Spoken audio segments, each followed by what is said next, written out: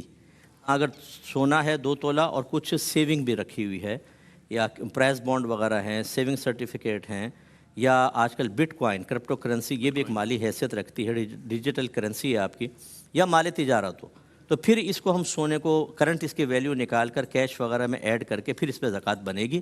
لیکن اگر صرف 2 تولہ سونا ہے، اس کے علاوہ کوئی مال نہیں ہے تو کوئی زکوٰۃ نہیں ہوگی. ٹھیک ہے. اچھا مفتی صاحب ایک اور بھی سوال ہمارے پاس یہ تھا کہ کیا کوئی خاتون اذان دے سکتی ہیں؟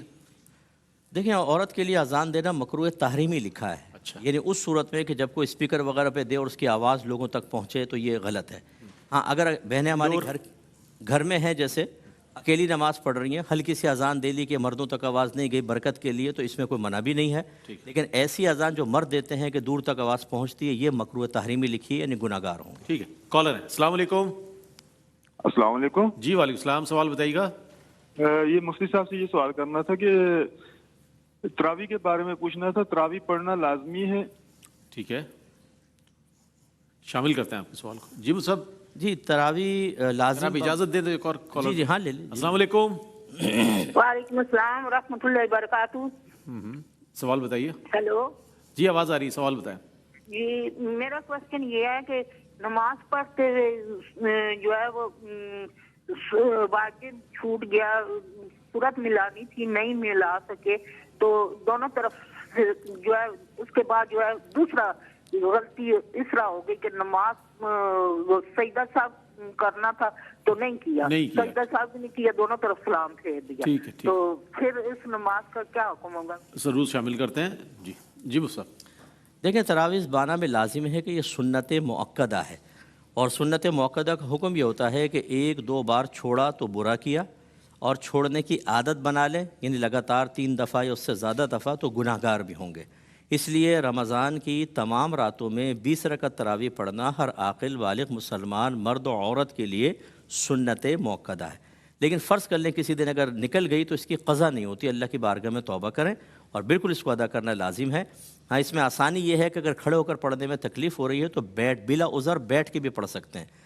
لیکن اگر بلا عذر بیٹھ کے پڑھا ثواب آدھا ہو جائے گا، گناہ نہیں ہے. بیٹھ کے بھی پڑھ سکتے ہیں، ویسے اچھا ہے کہ کھڑے ہو کر پڑھیں. اور اگر نماز میں سجدہ صاحب لازم تھا اور آخر میں جو ہم سلام پھیر کے پھر 2 سجدے کرتے ہیں، غلطی سے دونوں جانب سلام پھیر لیا تو اس سے کوئی فرق نہیں پڑے گا.